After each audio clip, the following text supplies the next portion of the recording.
Welcome to the Gay Buddhist Forum, where teachers from all schools of Buddhism offer their perspectives on the Dharma and its application in modern times, especially for LGBTQI audiences. These talks are offered freely to the world and made possible by appreciative listeners. If you would like to support our efforts to share the Dharma with underserved audiences, please visit gaybuddhist.org. There you can donate, find a list of upcoming speakers, or enjoy many hundreds of these recorded talks dating back to 1996. Okay, so it's our tradition to go around and introduce ourselves. Do it anyone who's here for the first time or returning after a long period of time. Everyone will try to notice who you are and introduce themselves. Those of us who are not here for the first time. So we'll just go around. My name is Joe Good. I'm Richard. Douglas. Jim. I'm Carl Wolf. My name is Michael. I'm David. Dan. Peter. Jose. Mushim. I'm Freddie. George. Richard Azzolini. My name is Joe. David. Andreas. Dennis. Darcy. Peter. Lee. I'm Bonnie. David. Jack. Hi. Paul Shepherd. My name is David. My name is Mark. George. I'm Jerry Jones. Cass. I'm Jerry Martin. My name is Oswaldo. Is that everyone? Well, our speaker today is Mushim Ikeda-Nash. She's a meditation teacher, community peace activist, writer, diversity consultant, and mother of a 21-year-old son. She has done both monastic and lay Zen Buddhist practice over the past 20 years in the U.S., Canada, Mexico, and South Korea. Her poetry, fiction, and essays have been published widely in journals and anthologies, such as The Shambhala Sun and Innovative Buddhist Women, Swimming Against the Stream. Mushim was a co-editor of Making the Invisible Visible, Healing Racism in Our Buddhist Communities. Her work has been featured in 2 documentary films, Between the Lines, Asian American Women Poets and Acting on Faith, Women and the New Religious Activism in America. Mushim is also a core teacher and center coordinator for the East Bay Meditation Center in downtown Oakland. Welcome. Thank you so much.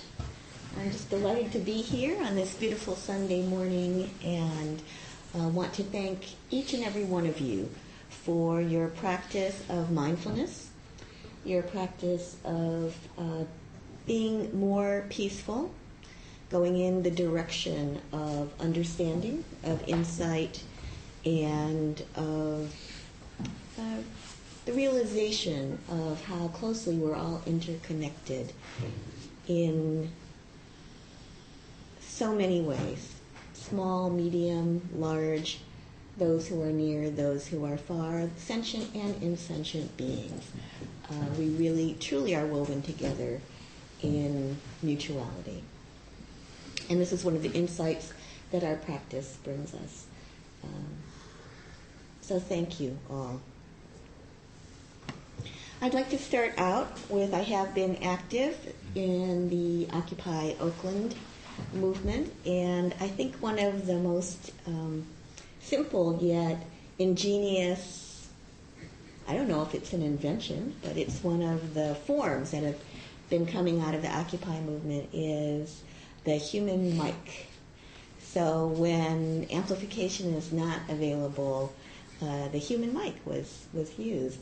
So with your indulgence, I'd like to ask you to repeat after me this first stanza from Shanti Deva's Way of the Bodhisattva, a classic Buddhist text on how we can live happily. So please repeat after me. May I be a protector. May I be a protector. To those without protection.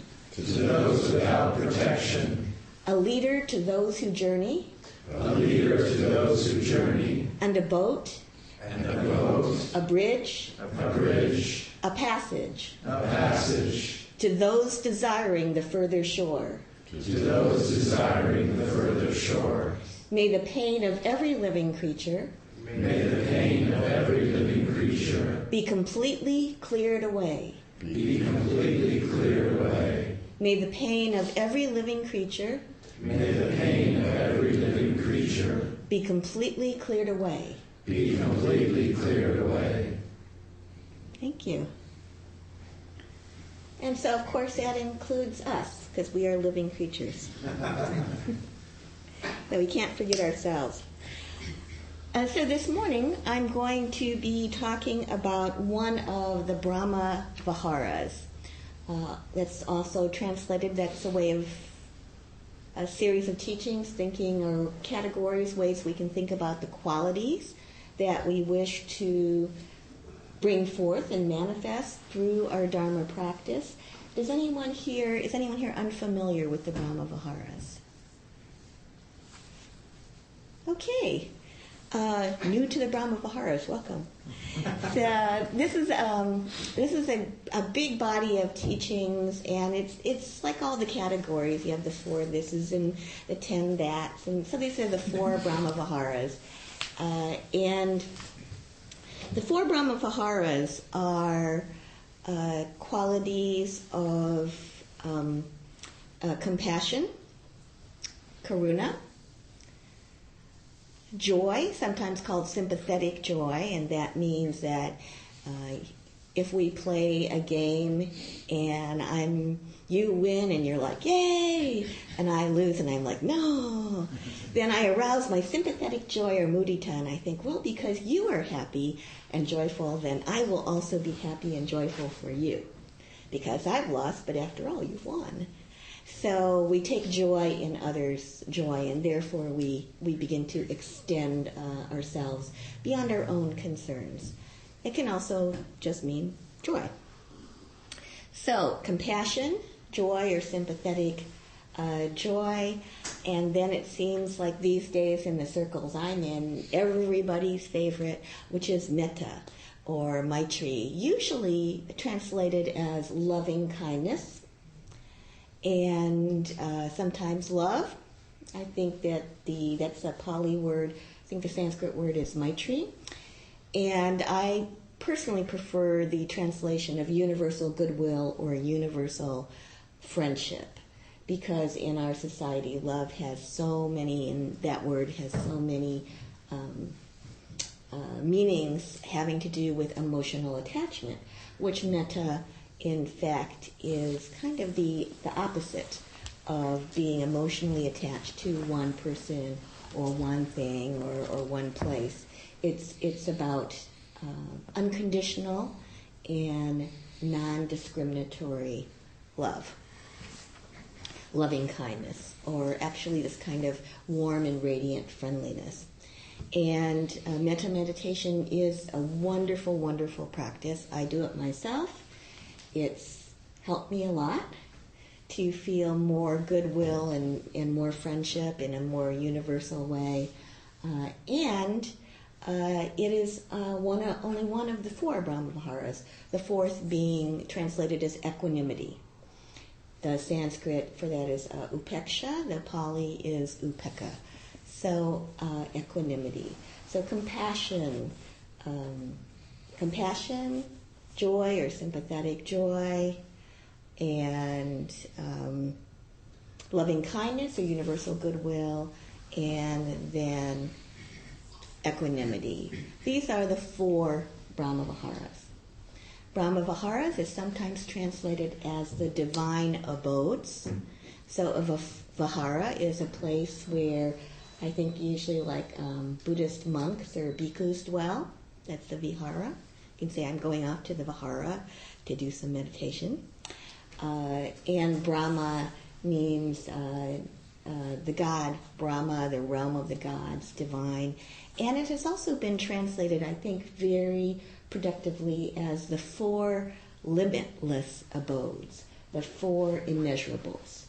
So we're beginning to get that feeling of vastness, of expansion, of inclusiveness, of universality, that these 4 abodes, and abode means a place where we abide, where we reside, where I kind of think of it as our home. How can we make these qualities our true homes? So there's a meditation question for you. I do come from the Zen school of Buddhism. That's how I was trained, and we're particularly fond of meditation questions. So my topic today is equanimity, and I titled this talk, The Least Sexy Brahmavihara, Upeksha or Equanimity. And it's often the least sexy because, if you think about all the other ones, they can be really like juicy when you first hear about them, like compassion. I'm so compassionate because there's this suffering being here, and here I am. I'm just pouring out this compassion. So it's kind of exciting. It's kind of juicy. It's like, yay, me! I'm compassionate. And then there's, of course, joy. We do associate with a kind of excitement. There's an energy often of excitement there. When we're joyous, we're not just mildly content. We're not just like slightly happy. When we're joyous, it has that yay again kind of energy to it. There's some juice. And then, of course, loving kindness, metta, universal friendship, particularly understood or popularly understood as loving kindness, often has a very open, tender-hearted quality to it, which is very helpful, and it can, I think, become unbalanced because in the Metta Sutta, or the Buddha's discourse on loving kindness, on metta, there is the famous verse that this quality could be seen embodied in, even as a mother protects with her life her only child, so with a boundless heart will I love and protect all living beings. That image coming to us from Asia, where the mother is revered and is seen usually traditionally to be just a center of nurturance and stability of the family, is an image of maternal warmth, of tenderness, and of comfort that I think we may sometimes forget. Also, if we're talking about mother love, and I am a mother to a son who has gotten older since that was written, so he's actually 22 and a half, a little bit taller than I am, and as he would tell you, mother love also includes a lot of tough love. Or I will kick your butt if you don't take that garbage out because I've just told you 5 times. And that can be very helpful. That can be kind of vigorous and strengthening. And we need to remember that as well. So we have these Brahmaviharas, and I think of equanimity as the wisdom factor applied to the other 3. Because equanimity, by its very nature, it's not really about getting excited. It's not about finding necessarily the juice and going with it. It can be quite boring. It's about grounding. It's about steadying. It's about seeing multiple sides of a situation. It's about understanding it, and we grow older, we become wiser, we tend to become more equanimous. That sometimes you win, sometimes you lose, sometimes you win and lose at the same time. Things are complex. Let's kind of thoughtfully consider this. It has that very cooling kind of stepping back, taking a look at the larger picture, pausing to consider what we know, and acknowledging how much we do not know. that to me has a lot to do not only with wisdom, but of acknowledging things as they are, or seeing that reality is so, what we say when we use the word reality is so greatly beyond, in its entirety, our immediate comprehension. So that doesn't need to be scary or off-putting. It can just be kind of a fact that puts things more into perspective. I've been associated with the Buddhist Peace Fellowship, which some of you probably know, for many years. And during the period some years ago when I was on its board, we had a small fundraising event, and it was in a private home, beautiful place over in Marin County. And a few people were invited. We were hoping to bring in some major donors, and so we were fortunate to have as our guest speaker at that fundraising event a very old friend of mine, Robert Aitken Roshi.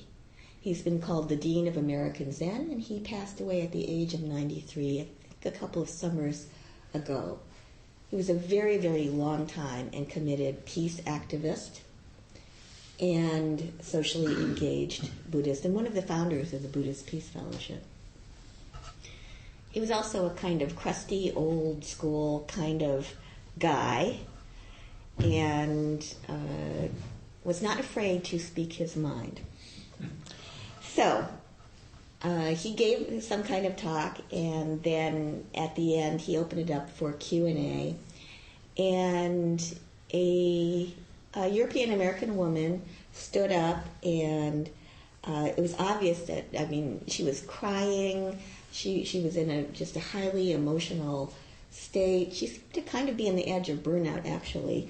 And she said, I've been working just day and night with this organization that is trying to help the Chittagong hill tribes in Bangladesh, and where there's been so much violence and turmoil, and thousands of people have died.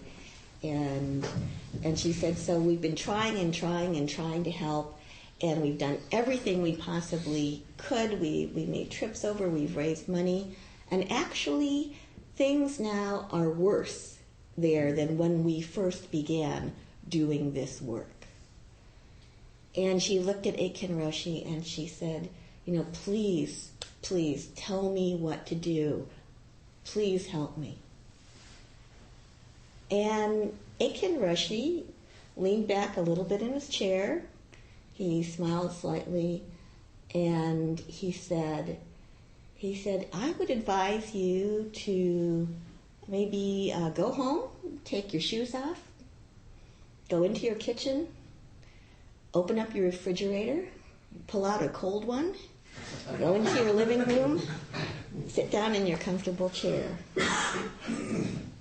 and relax.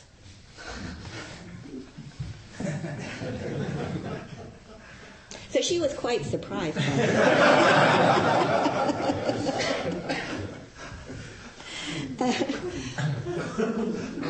But you can see how equanimous and wise that is.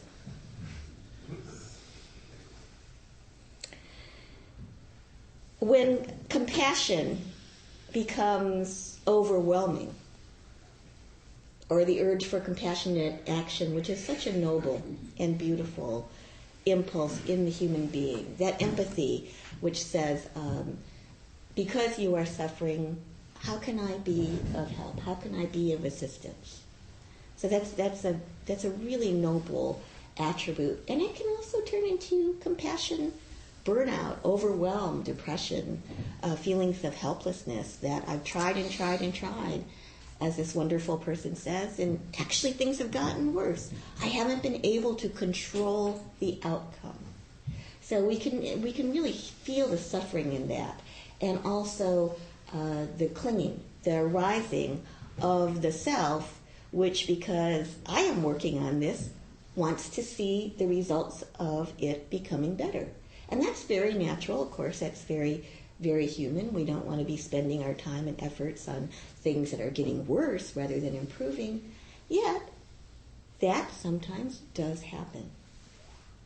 So with equanimity, as Aitken Roshi, who was quite a wonderful teacher, so clearly demonstrated, we need to have that big perspective, that recognition that we're in the work of improving ourselves and the world as much as we can, trying to make things a little bit better or a lot better.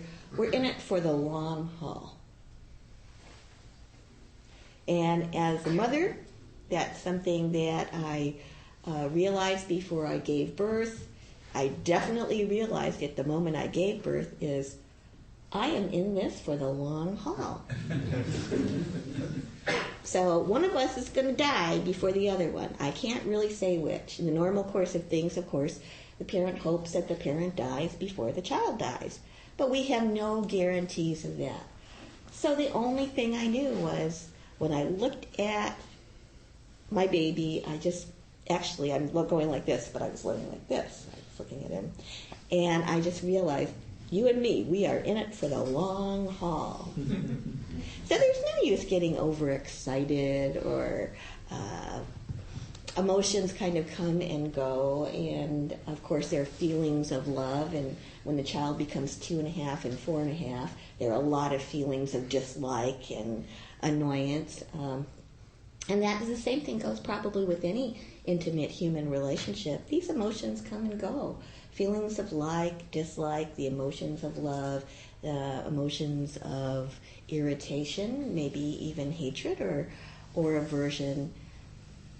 But relationship, long-term relationship with anyone, any being, means that we commit ourselves to the long haul. And therefore we automatically begin to take on the attributes of upeksha, equanimity, upekkha.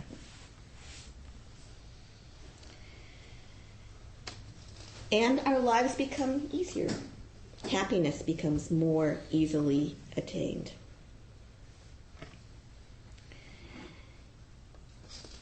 So,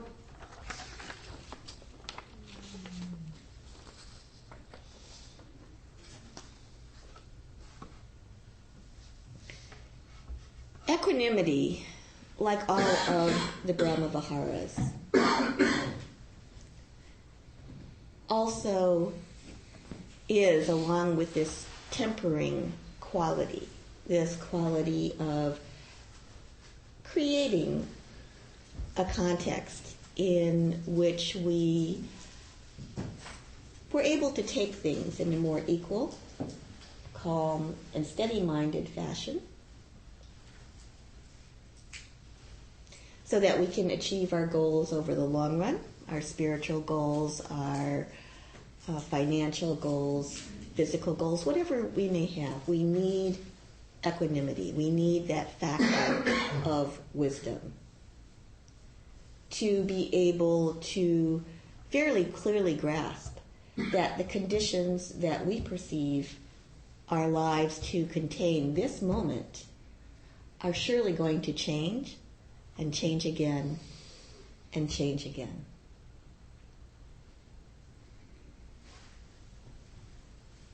It will all unfold over time. Grievous injuries that we experience may turn out to be opportunities or have elements that are blessings. Winning the lottery, according to polls done by sociologists, doesn't necessarily make people feel that much happier about their lives if you check in with them 4 or 5 years later.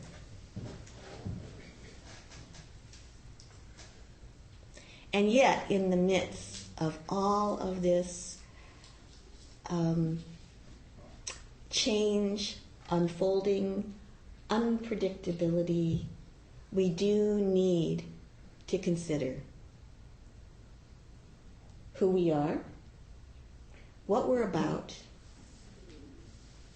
what our goals are, what we would like to achieve, or at least what direction we would like to steer our lives in over the next day, month, year, whatever we may have left of our lifetime. We need to have a star to steer by. We need to have goals. We need to have directions. And equanimity allows us to see that we can continue to make progress towards a spiritual goal of awakening, towards the social goals of increased justice and well-being for everyone in our society, towards our physical goals for more health. And whatever artistic goals or business goals that we may have, we need equanimity. It allows us to develop the steadiness of mind, which then also contains the seeds of further expansiveness, in which we reach beyond our individual circumstances towards, as the Brahma-Viharas indicate, that which is limitless, that which is measureless, that which contains us and yet also contains really everything else in it as well. So sometimes Westerners who are attracted to the Dharma, to Buddhism, become very hardcore and say, this has got to be about, I've got to smash my ego. This is about destroying the ego. And of course the ego is kind of a problematic word anyway. It's not in the original languages from Asia where Buddha came from. And we kind of need a healthy ego, at least I do. We need to be able to have that healthy sense of I, that self-esteem. And then we also need to expand beyond it. In the well-known Song of Myself, one of our great American poets, Walt Whitman, said, I am large, I contain multitudes. And this could be regarded as a very dharmic insight, a really dharmic form of wisdom. Yes, there is the I who feels pain when I stub my toe, or feels hungry and wants to have breakfast, and I do need to fulfill my needs. And then, as we sit in meditation together, as we do our Buddhist study, as we do our practice over time,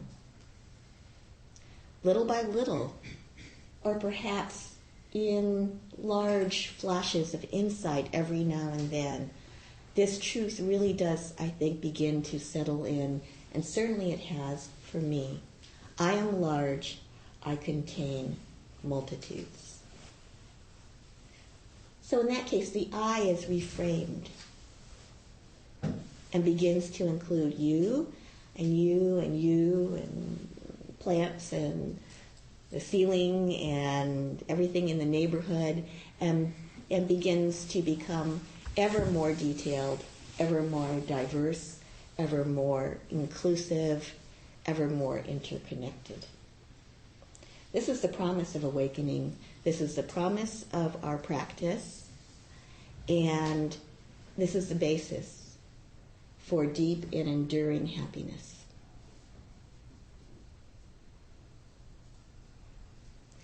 My original Buddhist teacher, Zen Master Samu Sinam, I was trained in the Korean school of Zen Buddhism, Korean Zen, in Ann Arbor, Michigan, and Toronto, Canada, and then did end up going to South Korea to follow my spiritual roots and did monastic practice there.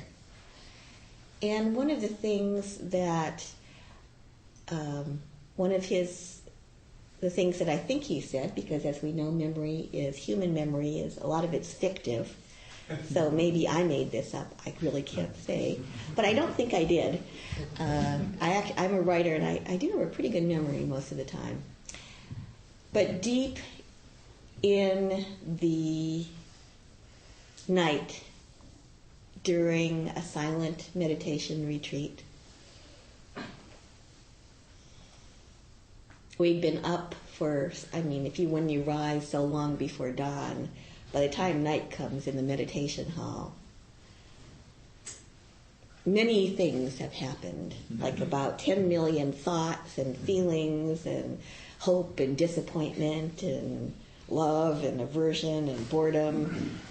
It's better than going to Great America.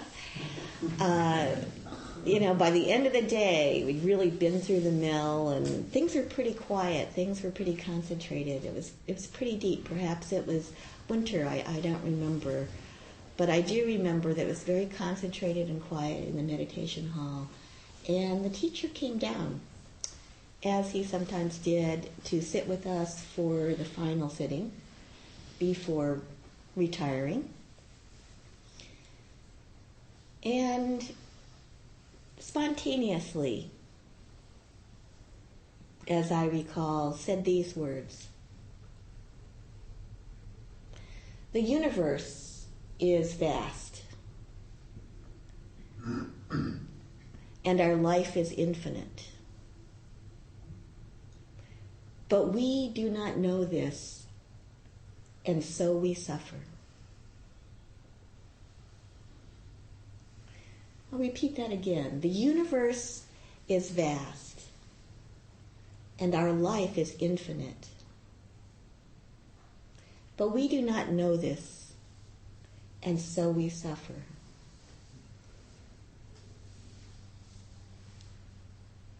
And this struck me with great freshness and power.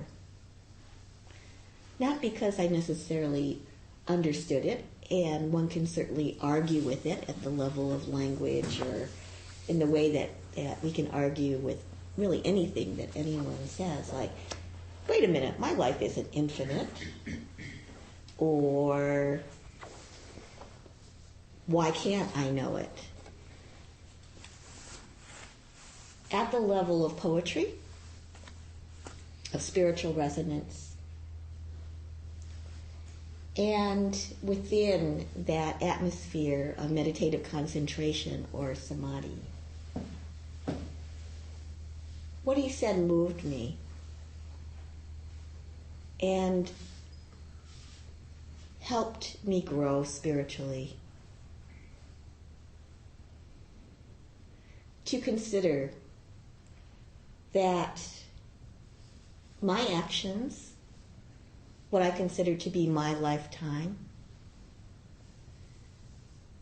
are part of a greater continuum, are part of a greater context. And that this person with this name, this social security number, however you want to identify me, is part of a greater life, is held by this enormous vitality, is supported by that which truly is immeasurable, at least by me, with that place of living that is truly boundless and limitless.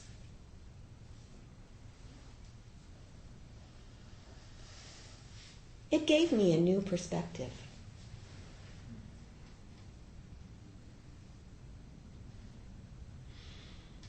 And it's one that I've been reflecting on ever since. So that probably took place, I don't know, probably around 1983 or 1984.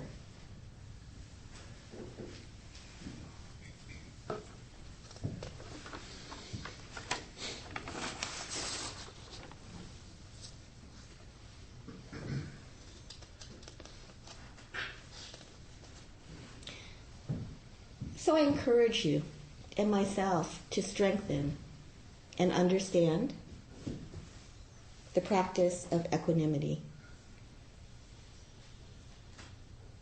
of taking that big picture view, of looking at things in the long run, of considering things in context beyond our own interests,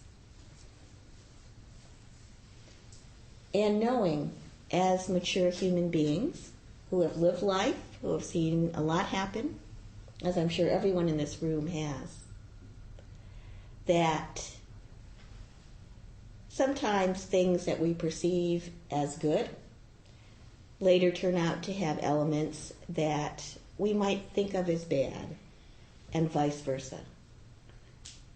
In fact, every pleasure can contain pain, every pain can contain pleasure, every gain can contain loss, every loss can contain gain. These are all things that we can learn from. And equanimity holds all of this with an equal gaze and allows us to become wiser.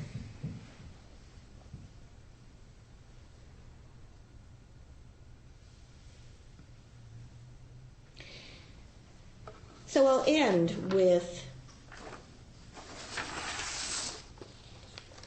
a story of why sometimes what can be considered to be love, very well intentioned, what can be considered to be compassion, again very well intentioned, can be limited instead of limitless, which is why again we need that broader vision. So I knew a person who, a friend who, this is a long time ago, who called me up and was really distressed and said, I'm just stressed out and I'm really having a bad day. So I said, tell me about it. And this person said, well, I gave a party and invited a whole bunch of people that I knew. And I decided that I wanted to invite two people who had been together for quite a long time and who recently had gone through a pretty bad breakup. And this person said, and I knew that neither of them would come to this party if they knew the other one was going to be there. So I just invited them separately and didn't tell them that the other person would be there. And they both came, and when they saw each other, they got really angry at me, and they both left. Together.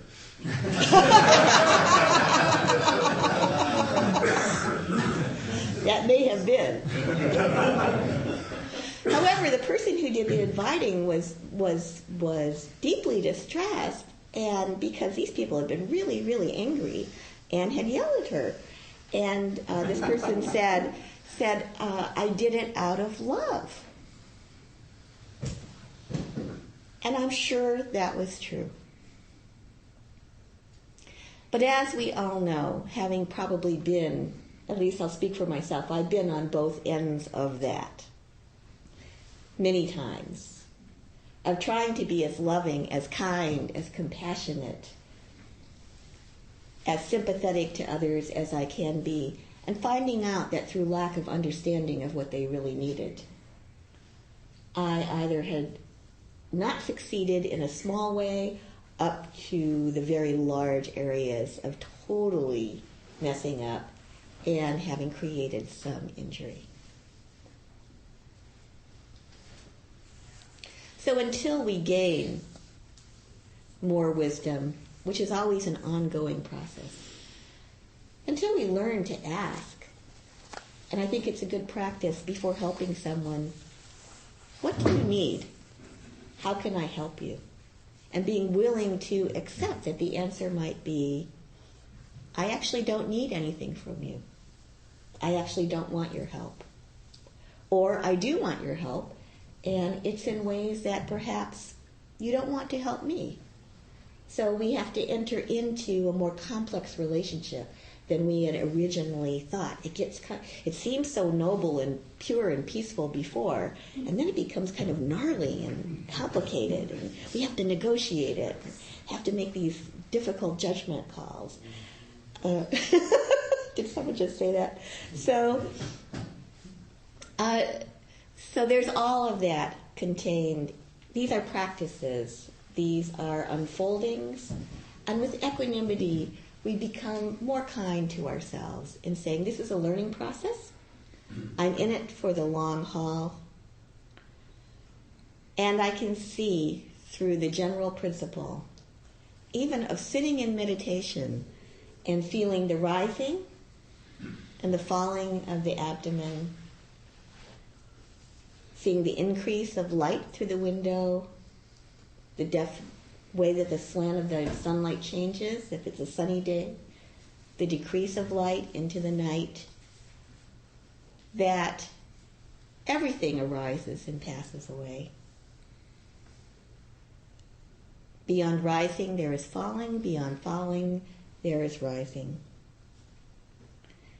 This is true of empires over time and history, of the graceful arc of the basketball toward and through the hoop,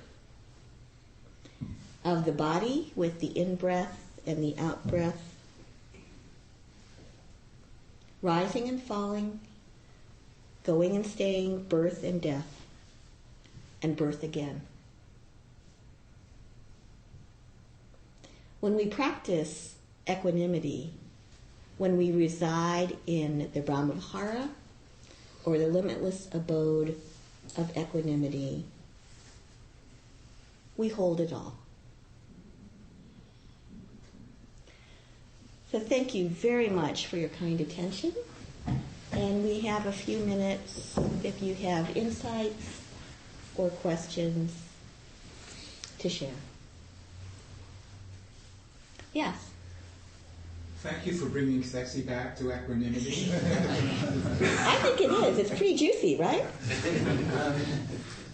I'm curious if you have any thoughts about the connection between equanimity and Occupy Oakland, whether the two entirely different aspects of your practice, or whether there's some kind of connection that equanimity that kind of defines your participation.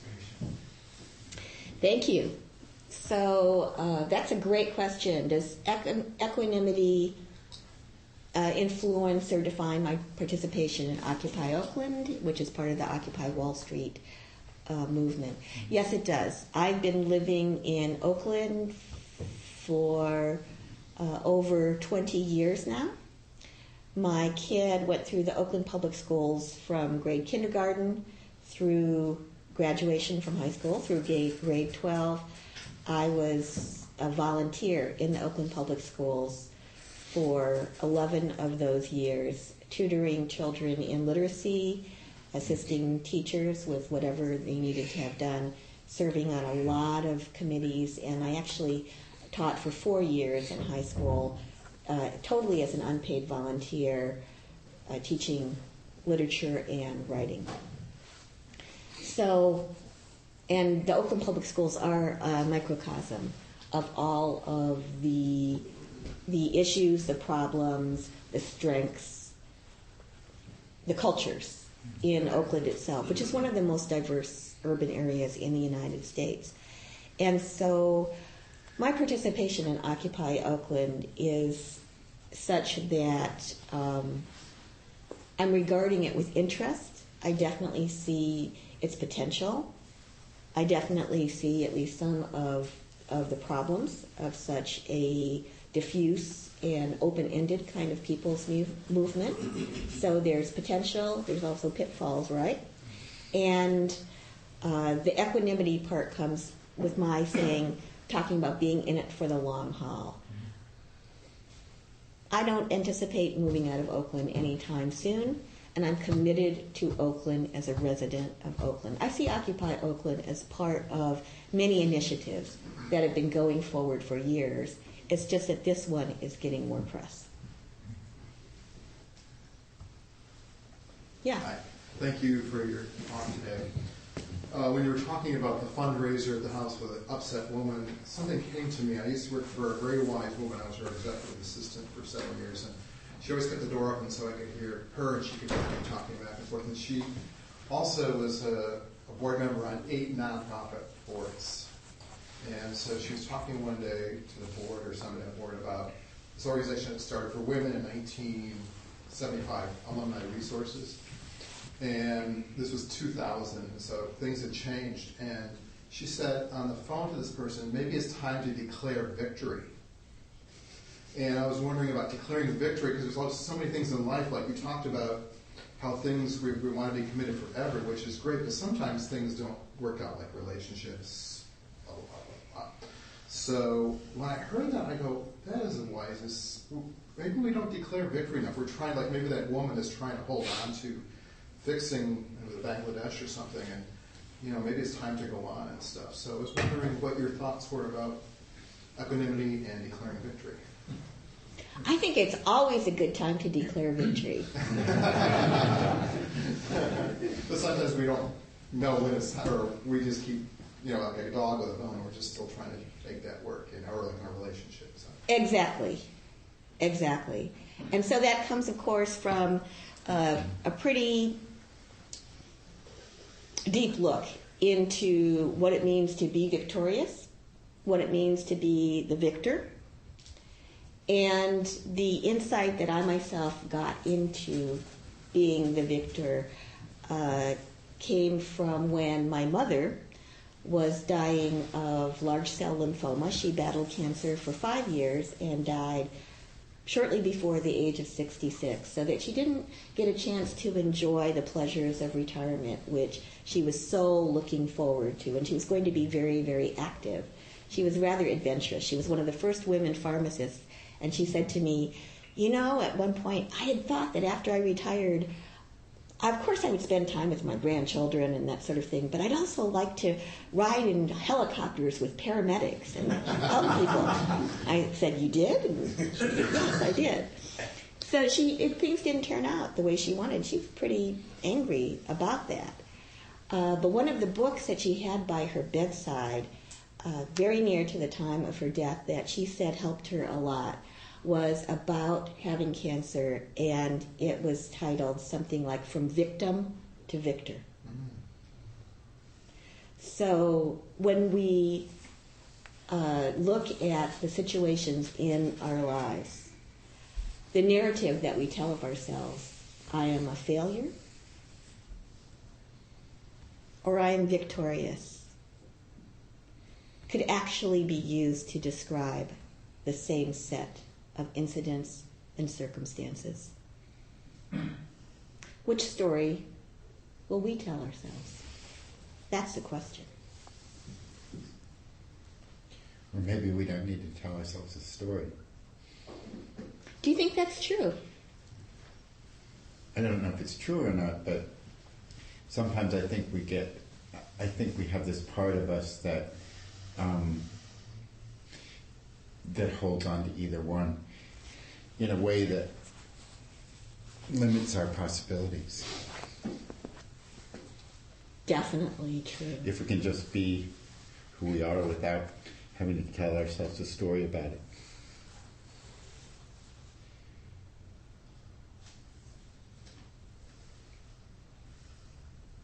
But I think that's a difficult thing to do. A very challenging thing to do. Rare, I would say. Definitely. And I think there's a way to hold both with equanimity, at least for myself, which is because I completely believe what you're saying. Because they're there. They're there. Those are the things we tell ourselves. And also, as I am a writer, and so I really understand that at least in my point of view, that human beings need stories. We need our cultural stories. We need our personal stories. We need to be able to reframe those stories sometimes when they're hurting us instead of helping us. We need to clarify those stories sometimes when they don't reflect as much of reality as they could. And the promise of the kind of meditation that we do also is exactly as you're saying, that sometimes, perhaps in those rare moments or for longer periods of times, it all just kind of drops away, right? And we can just be without having to have some narrative or other defining who we are and what the possibilities are. So every story is fictive in some way. Fiction can contain truth. Truth can contain fiction. And as long as we understand the limitations of story, I think that we can live more wisely. I was invited to, I'll finish as soon as I say this. I was sitting at my computer several years ago, and one of my writer friends sent me an email, and it said that there was, that Color Lines magazine, which is a pretty good magazine, was looking for nonfiction.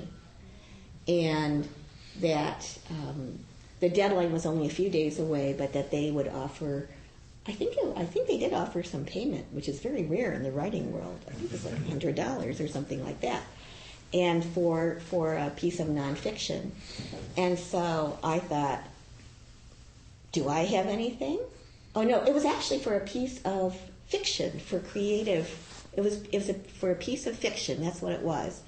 And so I thought, well, all I have is nonfiction. I've been writing these essays. I've been writing these pieces of memoir. And I looked at my computer and I thought, but I have this really pretty good story, I think, that I wrote about my father's death some years ago. So I brought it up on my computer, changed my brother's name from Steve to Dave, said, now it's fiction, sent it out. And it was immediately accepted and I got paid. So I was therefore a victor. So thank you very, very much for this morning of practice together. Do you have any announcements? Thank you again, Mushim, for a lovely talk. Our speaker next week is Jeff White, who is a graduate of the Dedicated Practitioners Program at Spirit Rock.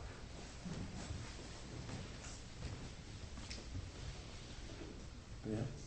Hosts? Yes, we have some treats. If you want tea, please set your cup at the end. There's a sign-up sheet to the right if you want to get on our mailing list.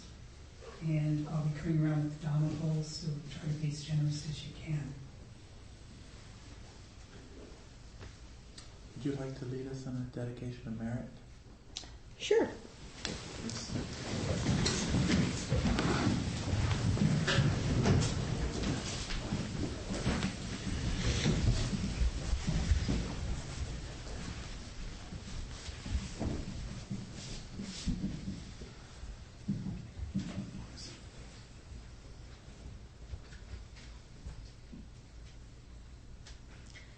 So taking a moment to look around the circle at our spiritual community or Sangha, which is gathered here this morning in the San Francisco Buddhist Center. Understanding that this moment is the moment that we have to realize our goal of harmony, of love and caring, of wisdom and compassion.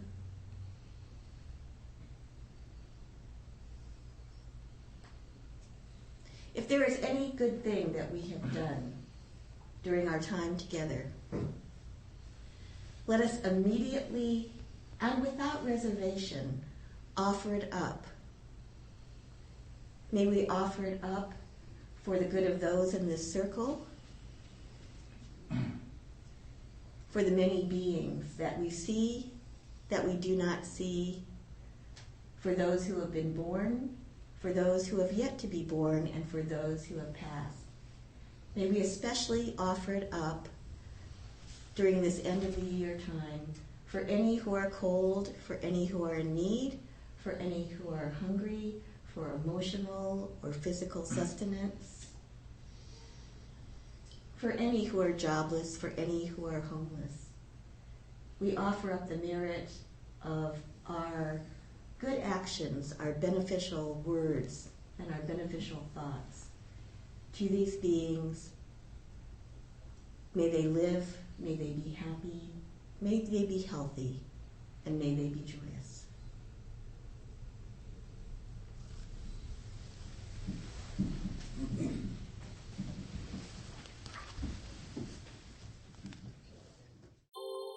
Thank you for listening to the Gay Buddhist Forum. If you would like to hear several new talks per month and be notified of upcoming speakers so you can participate live, please subscribe to this podcast, like us on Facebook, and join our mailing list by visiting gaybuddhist.org.